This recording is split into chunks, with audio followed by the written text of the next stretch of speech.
Hello friends, आपल्या सर्वांची आवडती मालिका लपंडाव या मालिकेच्या आजच्या शनिवार 7 मार्चच्या एपिसोडमध्ये एक जबरदस्त ट्विस्ट आला आहे. फ्रेंड्स, आता लवकरच तेजस्विनी आणि मनस्विनी यांचं सत्य कान्हा समोर येणार आहे. मग नेमकं असं घडलंय तरी काय? तर फ्रेंड्स, कालच्या एपिसोडमध्ये आपण पाहिलं होतं की सखीने आपल्या पॉलिसीचे पेपर्स चुकून कान्हाच्या बॅगमध्ये टाकले आणि मग ऑफिसमध्ये गेल्यावर कान्हाला हे पेपर्स सापडले. तेव्हा या पेपर्सवर तेजस्विनीची म्हणजे सखीच्या खऱ्या आईची सही वेगळी होती आणि कान्हाला सरकारने जे अपॉइंटमेंट लेटर दिलंय त्यावर सरकारची जी सही आहे ती वेगळी आहे. यावरून कान्हाला संशय आला की जर या दोन सह्या वेगळ्या आहेत याचा अर्थ या दोन व्यक्तीसुद्धा वेगळ्या असू शकतात. आणि मग कान्हाने सरकार आणि तेजस्विनी यांचं सत्य शोधून काढायचं ठरवलंय. म्हणजे आता या मालिकेत जो पुढचा खुलासा असणार आहे ना, तो तेजस्विनी आणि मनस्विनीचा असणार आहे. कान्हाला हे सत्य समजणार आहे की सखीची खरी आई तेजस्विनी वेगळी होती आणि ही सरकार वेगळी आहे, ती मनस्विनी आहे. आणि ज्या दिवशी हे सत्य कान्हाला समजेल त्या दिवशी सरकारची वाट लागणार आहे, एवढं मात्र नक्की. मग हे सगळं घडलं तरी कसं हे जाणून घेण्यासाठी हा व्हिडिओ शेवटपर्यंत नक्की पहा. फ्रेंड्स, आजच्या एपिसोडच्या सुरुवातीलाच कान्हा सखीच्या हातून आपल्या बाईकची चावी घेतो आणि विचारतो, घेतली की नाही चावी? तर सखी उत्तर देते, हो कान्हा, मानलं तुला, तू शेवटी माझ्या हातून चावी घेऊनच दाखवली. कान्हा खूप खुश होतो आणि त्याच्या हातामध्ये जे हळकुंड बांधलेलं असतं, जे लग्नापासून त्याने बांधून ठेवलंय ते ढिल्लं झालेलं असतं, ते तो पुन्हा एकदा बांधण्याचा प्रयत्न करतो. तर सखी त्याला विचारते, कान्हा, हे हळकुंड अजून तू किती दिवस हातात असंच बांधून ठेवणार आहे, का काढत नाहीये? तर कान्हा सखीला उत्तर देतो, जोपर्यंत तुम्ही मला माझा नवरा मानत नाही तोपर्यंत. हे ऐकून सखीला धक्काच बसतो. कान्हाला सुद्धा समजतं तो हे काय बोलून गेलाय, कारण सखी आधीच त्याच्या प्रेमात वेडी झाली आहे आणि हा सखीसाठी सिग्नल आहे की मी सुद्धा तुझ्यावर प्रेम करतो. कान्हा विचार करतो, हे काय बोलून गेलो मी? आणि सखी त्याच्याकडे प्रेमाने पाहत असते, कारण सखीला सुद्धा या उत्तरातून जाणीव होते की जेवढं माझं कान्हावर प्रेम आहे तेवढंच कान्हाचं सुद्धा माझ्यावर प्रेम आहे. कान्हा हा सखीशी काही नजर मिळवत नाही, पण सखी ही त्याच्याकडेच पाहत असते. कान्हा हा कसाबसा सखीकडे एक नजर मिळवतो, परंतु त्याची हिंमतच होत नाही. तो पुन्हा एकदा नजर खाली करतो. सखी त्याच्याकडून आणखी एखाद्या उत्तराची अपेक्षा करत असते की कान्हा मला काहीतरी बोलेल, परंतु कान्हा काहीच बोलत नाही आणि म्हणतो, मला उशीर होतोय, मला आता जावं लागेल. असं म्हणून तो त्याची बॅग उचलतो आणि तेथून निघून जातो आणि सखी त्याच्याकडे एकटक पाहतच राहते. कान्हा हा आपल्याशी विचित्र वागतोय. तो आधीसारखी चेष्टा मस्करी करत नाहीये, मनमोकळा वागत नाहीये, हे तर सखीला वाटत असतं. पण त्याच्या मनात सुद्धा माझ्याबद्दल प्रेम आहे आणि हे हळकुंड त्याचं एक सगळ्यात मोठं उत्तर आहे की कान्हाचं माझ्यावर प्रेम आहे आणि मी त्याचा नवरा म्हणून स्वीकार करावा अशी त्याची सुद्धा इच्छा आहे. हे सखीला समजलेलं असतं आणि सखी खूप खुश होते. फ्रेंड्स, जेव्हापासून सखीला आपल्या प्रेमाची जाणीव झाली आहे तेव्हापासून सखी आणि कान्हाचा हा क्यूट रोमांस पाहायला खूप भारी वाटतंय. सखीचे एक्सप्रेशन, कान्हाकडे तिचं पाहणं, हे सगळं एकदमच भारी आहे, एवढं मात्र नक्की. आणि मग थोड्या वेळानंतर कान्हा सखी कन्स्ट्रक्शनच्या ऑफिसमध्ये पोहोचतो. आपल्या केबिनमध्ये बसलेला असतो आणि केबिनमध्ये बसून सुद्धा तो हाच विचार करत असतो की माझ्या आयुष्यात ही खूप मोठी द्विधा मनस्थिती आहे. एकीकडे आड आहे तर दुसरीकडे विहीर आहे. म्हणजे एकीकडे कर्तव्य आहे तर एकीकडे प्रेम आहे. कर्तव्याच्या बाजूने माझी आई, माझी माँ आहे, माझे वडील आहेत ज्यांचा खून त्या सरकारने केलाय आणि प्रेमाच्या बाजूने सखी आहे जिचं माझ्यावर आणि माझं तिच्यावर खूप प्रेम आहे. परंतु ती सखी त्या सरकारची मुलगी आहे ज्या सरकारने माझ्या वडिलांचा खून केला होता आणि ज्या सरकारला बर्बाद करणं माझ्या आयुष्याचं उद्दिष्ट आहे. आता या द्विधा मनस्थितीतून बाहेर कसं पडायचं, कोणाची निवड करायची, कर्तव्याची की प्रेमाची, हाच प्रश्न कान्हाला पडलेला असतो. तो खूप टेन्शनमध्ये असतो. जाऊ दे, नंतर विचार करतो, असं म्हणून कान्हा त्याच्या बॅगमधून लॅपटॉप बाहेर काढतो आणि तेवढ्यात त्याला ते पेपर्ससुद्धा दिसतात जे चुकून सखीने पॉलिसीचे पेपर्स कान्हाच्या बॅगमध्ये टाकले होते. कान्हा हे पेपर्स पाहतो. हे कोणते पेपर्स आहेत असा विचार करून तो हे पेपर्स चेक करतो. तेव्हा त्याच्या लक्षात येतं, अरे ही तर सखीची लहानपणीची पॉलिसी आहे जी राघव कामत आणि तेजस्विनी कामतने काढली होती. जवळपास 12 वर्ष जुनी ही पॉलिसी असते. म्हणजे तेव्हा सरकार किंवा मनस्विनी हे सखीच्या आयुष्यात नव्हते. सखीची खरी आई तेजस्विनी तेव्हा होती. कान्हा हे पेपर चेक करत असतो तेव्हा त्याला या पेपर्सवर तेजस्विनीची सही दिसते आणि कान्हाला वाटतं ही तर तेजस्विनी म्हणजे सरकारची सही आहे आणि ही सही तर आत्ताच्या सहीपेक्षा वेगळी वाटतीये. कसं चेक करावं हा विचार करून त्याला आठवतं, अरे हो, शेखरने मला अपॉइंटमेंट लेटर दिलं होतं, त्यावर सरकारची सही असेल. आणि कान्हा हे अपॉइंटमेंट लेटर बाहेर काढतो आणि यावर सरकारची सही चेक करतो. तो ही जुनी पॉलिसी आणि त्याचा अपॉइंटमेंट लेटर एकमेकांच्या बाजूला ठेवतो.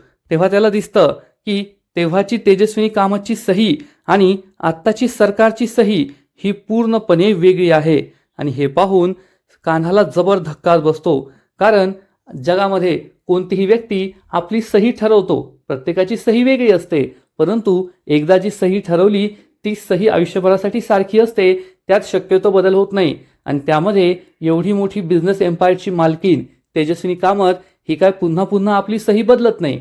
त्यामुळे 12 वर्षांमध्ये सरकारची सही कशी बदलली, या 2 सह्या वेगवेगळ्या कशा आहेत, हाच प्रश्न कान्हाला पडतो. आणि फ्रेंड्स, हाच या मालिकेतला एक खूप मोठा टर्निंग पॉइंट आहे, कारण आत्तापर्यंत या मालिकेतले सगळे रहस्य आपल्याला समजले आहेत की सरकार, मनस्विनी, तेजस्विनी, कान्हा, कबीर किर्लोस्कर, देवदत्त किर्लोस्कर या सगळ्या गोष्टी आपल्याला माहिती आहे. परंतु मालिकेमध्ये कान्हाला ही गोष्ट माहीत नाहीये की जी सरकार आता सरकार बनून बसलीये ती खरी तेजस्विनी कामत नाहीये, सखीची खरी आई नाहीये, आणि ती तर मनस्विनी आहे. आणि कदाचित आता मालिकेतला सगळ्यात मोठा ट्विस्ट हाच असणार आहे की सरकार, मनस्विनी, तेजस्विनी हे सत्य कान्हाला समजणार आहे. आणि आता कान्हाच्या हातात हे जे 2 पेपर्स आहेत, एकीकडे 12 वर्षांपूर्वीची सखीची पॉलिसी ज्यावर तेजस्विनी कामतची सखीच्या खऱ्या आईची सही आहे, आणि कान्हाच्या हातात आता असलेलं त्याचं अपॉइंटमेंट लेटर ज्यामध्ये सरकार म्हणजे मनस्विनीची सही आहे. या 2 सह्या एकमेकांपासून वेगळ्या आहेत. कान्हाला संशय येतो की या सह्या वेगळ्या आहेत, मग या 2 व्यक्तीसुद्धा वेगळ्या असतील का, हे सत्य मला शोधून काढायलाच हवं. इकडे जान्हवी आणि सखी या दोघी मस्त नारळ पाणी पीत बसलेले असतात. तेव्हा सखी ही विचारात गुंग असते.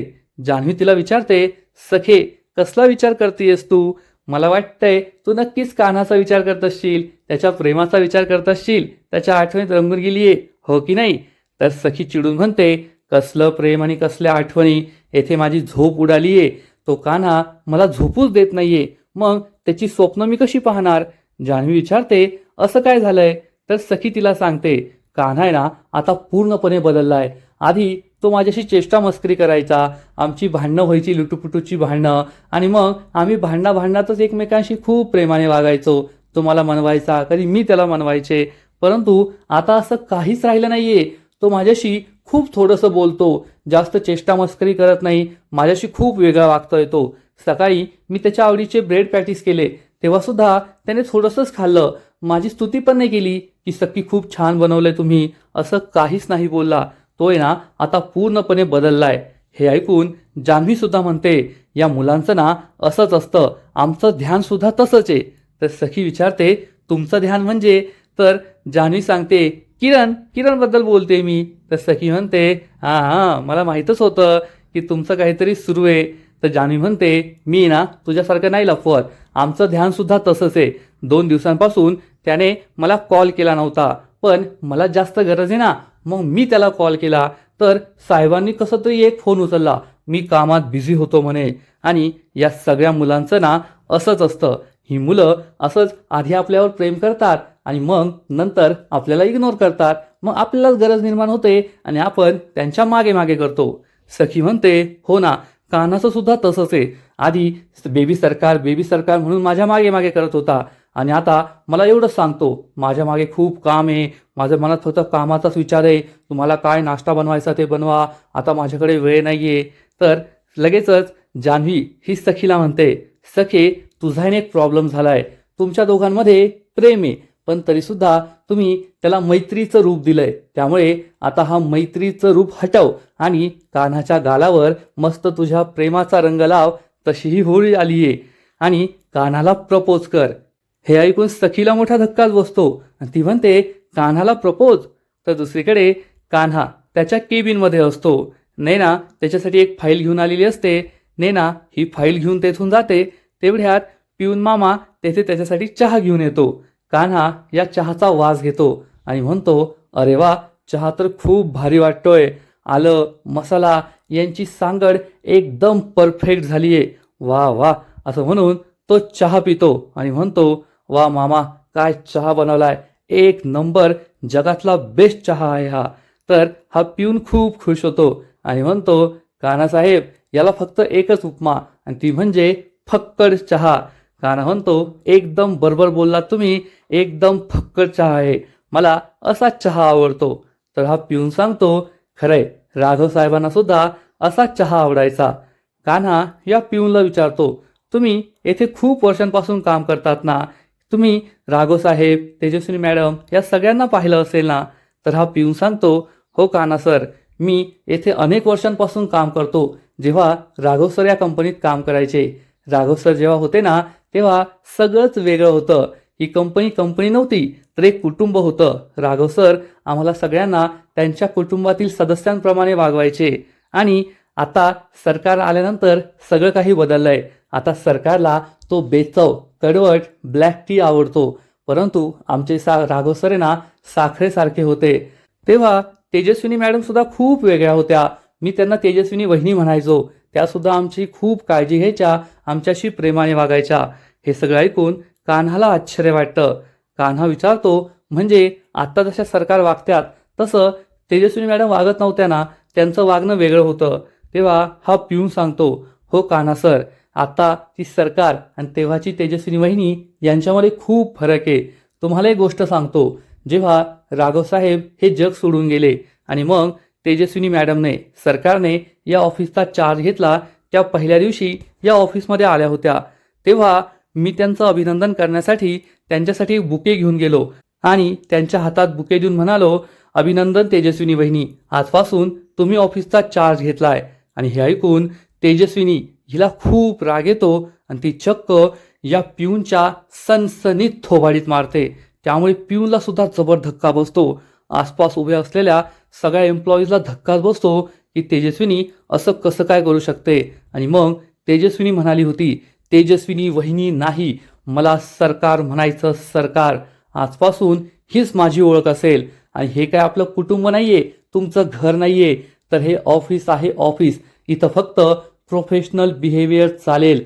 वहिनी, घरगुती संबंध आजपासून सगळं संपलेलं असेल.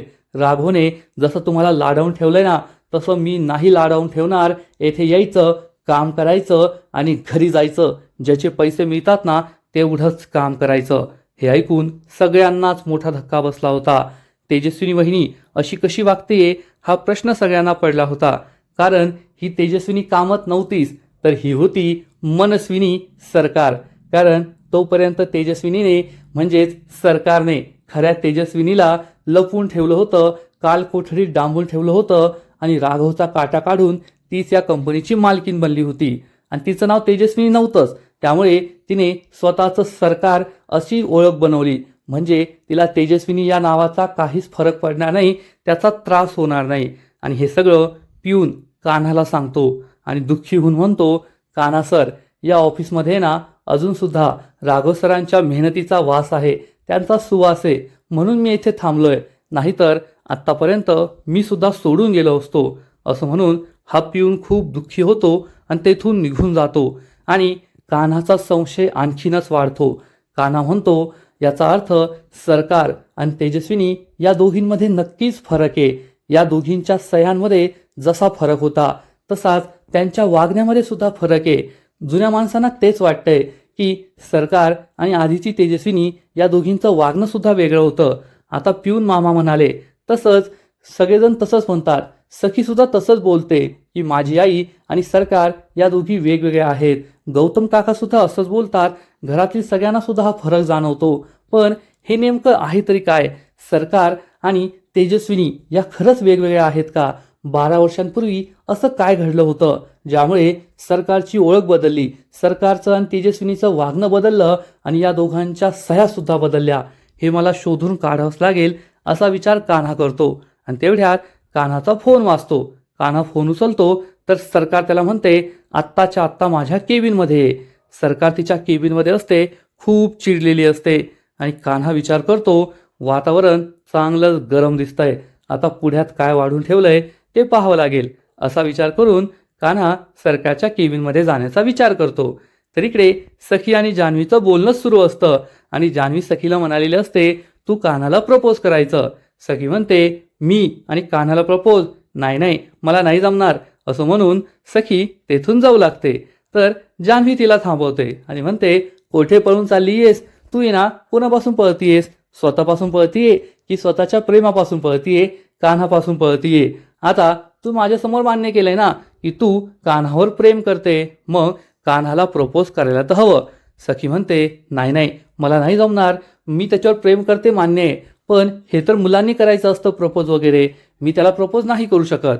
तर जान्हवी म्हणते असं काही नसतं की मुलांनीच प्रपोज करायचं आणि मुली प्रपोज करू शकत नाही. तू सुद्धा प्रपोज करायचं आणि तुमच्या केसमध्ये तूच प्रपोज करायचं. परंतु सखी म्हणते मला नाही जमणार. तर जान्हवी म्हणते ठीक आहे, मग तुझी जान्हवी नावाची एखादी मैत्रीण होती हे आता विसरून जा. आज नंतर मी तुझ्याशी बोलणार नाही, तुला भेटणार सुद्धा नाही. असं म्हणून जान्हवी जाऊ लागते. तर सखी तिला थांबवते आणि म्हणते नाही नाही, तू कुठे जाऊ नको आणि अशी मैत्री तोडू नको. पण मला खूप भीती वाटतेय, मी नाही प्रपोज करू शकत. प्रपोज करू की नाही मला तेच कळत नाहीये. तर जान्हवी म्हणते मग एक काम कर, जेव्हा आपल्याला काही कळत नसतं ना तेव्हा देवाचा कौल घ्यायचा असतो. आपण चिठ्ठ्या टाकूया आणि मग ठरवूया. तर सखी म्हणते नाही नाही, चिठ्ठ्या नको. चिठ्ठ्यामध्ये ना माझं लक चांगलं नाहीये, मी नेहमीच हरते, त्यामुळे दुसरा काहीतरी विचार कर. जान्हवी विचार करते आता काय करायचं दुसरं काहीतरी. तेवढ्यात तिला कचऱ्याचा एक डबा दिसतो आणि ती सखीला म्हणते चल आपण असं करूया, आता आपल्याकडे हे नारळ आहे, त्यातलं पाणी संपलंय, ते कचरा कुंडीत तर टाकायचंय. मग आहे ना आपण हे नारळ त्या कचरा कुंडीत फेकायचं, म्हणजे तू फेकायचं. आणि जर हे नारळ त्या कचरा कुंडीत पडलं तर तू कान्हाला प्रपोज करायचं आणि नाही पडलं तर नाही करायचं, म्हणजे आपल्याला कौल मिळून जाईल. तर सखी म्हणते नाही नाही, असं कसं, आपण त्या कचरा कुंडीमध्ये कसं काय नारळ फेकणार, ते नारळ खूप जड आहे, मला नाही जमणार. जान्हवी चिडून म्हणते ए तुझी नाटकं बंद कर बरं, मला नाही जमणार, खूप जड आहे, असं काही नाही, तुला फेकावंच लागेल आणि कौल घ्यावाच लागेल. तर सखी म्हणते अगं पण ती कचरा कुंडी किती लांब आहे आणि तेथे नारळ कसं काय जाणार, आणि मी तिथे नारळ फेकायचं, येथे रस्त्यामध्ये कुणी आलं त्याला नारळ लागलं तर काय करायचं. जान्हवी चिडून म्हणते सखे तू आता आहे ना खूप डोक्याला त्रास देते माझ्या, गुपचूप नारळ फेकायचं, ही कारणं द्यायची नाही.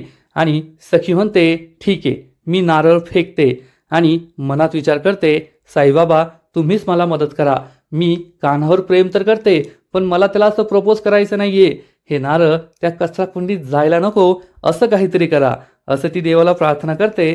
तर जान्हवी विचार करते कचरा कुंडीत हे नारळ जायलाच पाहिजे आणि मग सखी हे नारळ कचरा कुंडीच्या दिशेने फेकते. परंतु सखीकडे पाहून तर असं वाटतंच की ते तिला जमणार नाहीये आणि या कचरा कुंडीत नारळ फेकण्याऐवजी सखी चक्क या कचरा कुंडीवरच नारळ फेकून मारते. त्यामुळे ही कचरा कुंडी खाली पडते आणि हे नारळ कचरा कुंडीच्या आजूबाजूला गोलगोल गोलगोल फिरत असतं. सखी मनात विचार करते बरं झालं कचरा कुंडीत तर नारळ नाही पडलं. तर जान्हवी विचार करते नारळ गोलगोल फिरतंय ते आपोआपच कचरा कुंडीमध्ये जायला हवं आणि या दोघीही या कचरा कुंडीकडे आणि नारळाकडेच पाहत असतात. तर इकडे कान्हा सरकारच्या केबिनमध्ये पोहोचतो. सरकार त्याला जाब विचारते काय चाललंय तुझं. कान्हा म्हणतो काही नाही सरकार, मी माझं काम करतोय. तर सरकार चिडून म्हणते कसलं काम करतोय, तुला फक्त एकच काम सांगितलंय मी, त्या सखीला स्वतःच्या प्रेमात जाळ्या तोडायचं आणि मग संपूर्ण प्रॉपर्टी माझ्या नावावर करून घ्यायची, तिच्या सह्या त्या प्रॉपर्टीच्या पेपर्सवर घ्यायच्या. तर कान्हा म्हणतो हो सरकार मी तेच करतोय, पण सध्या कामाचा खूप लोड आहे ना त्यामुळे ते थोडं हळूहळू होईल. सरकार चिडून म्हणते काय काम करतोय ना तू ते मला चांगलंच दिसतंय. सकाळी जेव्हा सखी तुझ्यासाठी ब्रेड पॅटीस बनवत होती तेव्हा तू तिच्याकडे दुर्लक्ष करत होता आणि माझ्याकडे काय संपूर्ण आयुष्य नाहीये की तुमची मुलं होतील त्यांना मी माझ्या मांडीवर भरत भरत तुला सांगेल की कान्हा सखीची सही घेतली की नाही. माझ्याकडे एवढा वेळ नाहीये. सखी तुझ्या प्रेमात वेडी झालीये, ती तुझ्यासाठी काय काय करते ना ते सगळं मला दिसतंय. त्यामुळे तू सुद्धा आता तिला रिस्पॉन्स द्यायचा, तुझ्या प्रेमात तिला लवकरात लवकर वेडं करायचं. आणि उद्या होळी आहे, त्यानंतर 6 दिवसात माझा वाढदिवस आहे, मला माझ्या बर्थडेचं गिफ्ट म्हणून ते प्रॉपर्टीचे पेपर्स हवे आहेत, त्या प्रॉपर्टीच्या पेपर्सवर सखीच्या सह्या हव्या आहेत, 6 दिवसांच्या आत संपूर्ण प्रॉपर्टी माझ्या नावावर झालीच पाहिजे. कान्हा खाली मान घालून म्हणतो, ठीक आहे सरकार, मी तुमची इच्छा नक्की पूर्ण करेल, तुमच्या बर्थडेला हे माझ्याकडून बर्थडे गिफ्ट असेल. सरकार म्हणते ठीक आहे आणि सरकार तिच्या खुर्चीवर जाऊन बसते. कान्हा जाऊ लागतो, तेवढ्यात कान्हाच्या हातून सरकारच्या टेबलवर ठेवलेलं एक सरकारचं चेकबुक खाली पडतं आणि कान्हा हे चेकबुक उचलतो. तेव्हा हे तर सरकारचं चेकबुक आहे, आता या चेकबुकमध्ये सरकारची कोणती सही आहे हे पाहण्यासाठी तो चेकबुककडे पाहत असतो. तेवढ्यात सरकार म्हणते, चल ते चेकबुक दे इकडे, आणि कान्हा सरकारच्या हातात हे चेकबुक देतो. तेव्हा सरकार कान्हाला म्हणते, मला कळलंय तू चेकबुककडे का पाहत होता, तुला मी एक ब्लँक चेक देईल, पण त्याआधी तुला सांगितलेलं काम करायचं आणि मग तुला हवा तेवढा पैसा मी देईल. कान्हा हो म्हणतो आणि तेथून निघून जातो. तर सरकारसमोर एक न्यूजपेपर पडलेला असतो. सरकार हा न्यूजपेपर उचलते, तर यामध्ये एक बातमी छापलेली असते. कॉर्पोरेट जगात मोठी खळबळ, राजलक्ष्मी किर्लोस्कर यांचा सिंघानिया, देसाई आणि विनायक डॉक्टर सोबत महाकरार. आणि हे बातमी वाचून सरकारला जबर धक्काच बसतो. या राजलक्ष्मी किर्लोस्करने देसाई, सिंघानिया आणि विनायक डॉक्टर्स बरोबर महाकरार केला.